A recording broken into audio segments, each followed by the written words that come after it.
let's talk about some of those gaps that you're mentioning, maybe from college to pro.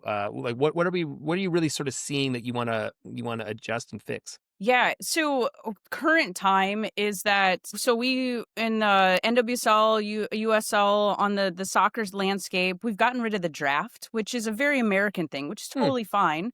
But now it's trying to navigate the waters of okay, how or navigate the waters, but create the system of how do we scout players? Like, how do these college players get identified? How can we create more opportunities so they have the opportunity to be scouted? So that's part of the gap. But then the other piece is that you'll have, I mean, we know this, we have literally the best women's soccer players in the world. We have Mhm. historically, we had it in the past, we have it now. I know everyone's like doing a really good job developing women across the world now, but we have it here. So some of these players, they graduate college. There's thousands and thousands of players. There's a limited number of professional teams to play for. That doesn't Mm. mean that player's career is over. That means they still need a place to train and play to sustain until their opportunity comes to go ahead and play pro. So even though we're a very short window of playing in the summertime, it still is a landing pad for development and scouting opportunities for some of these other players that are in that. And we had 3 of our players signed to go pro Mm. after playing with us this summer, which is awesome. What's the sort of largest challenge that you do see though? Is it obviously raising capital? Is it putting teams together? Is it having maybe even women think that this is an opportunity to actually go to, right? Just like where do you sort of see the big mountains that need to be climbed in this?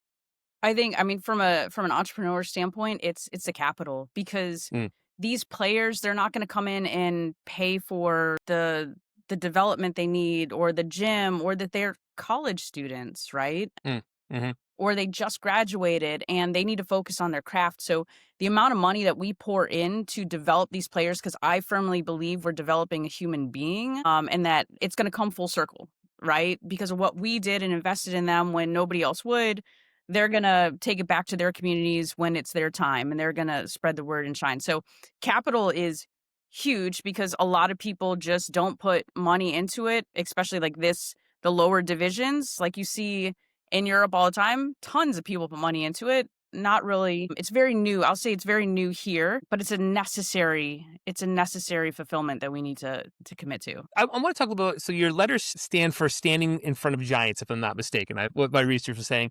Can you talk about maybe some of the early battles that you're experiencing as you're standing this up and preparing for the founding of all this? Like, what were some of those early battles that you had to face? Yeah, early battles are one, it's you have to sell the story, especially if this is new to market. People don't know, and they're like, "Okay, well, that's cool." I think the biggest challenge we have in Tallahassee is that we only know Florida State women's soccer, and we Hmm. see that as being extremely successful, but then we don't see the connection from youth to college to pro. And since we're so isolated here geographically, we don't really know what those standards are across the country.